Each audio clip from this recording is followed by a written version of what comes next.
তারাপীঠ মহাশ্মশান। শ্মশান মানেই একটা গা ছমছমে ভাব।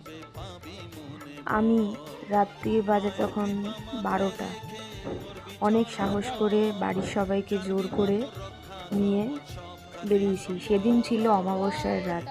দেখতেই পাচ্ছ পুরো শ্মশান অন্ধকার, আর শ্মশানে এখনও লাইট খুব কম জায়গায় জ্বলে।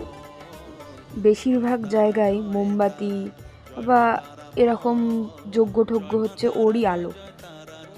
যত ভিতরে যাবে তত আলো নেই, আলো কম। এইটা হলো শুরুর দিকটা। সেদিন যেহেতু অমাবস্যা ছিল, সেই জন্য শ্মশানে অনেক লোক ছিল, আর একটু অন্ধকারও ছিল। চারি জায়গায় হোম যজ্ঞ হচ্ছিল। আর এখানে যেমন এক জায়গায় হচ্ছিল, অনেক জায়গায় হচ্ছিল। ভীষণ ভয়ও লাগছিল, একটা আলাদা একটা অনুভূতি। প্রথমবার রাতে আমি গিয়ে দেখলাম কেমন লাগে। তোমরা গেলে একবার রাত্রিবেলা ঘুরে দেখো শ্মশানটা। জয় মা তারা, মায়ের নাম নিয়ে কিচ্ছু হবে না।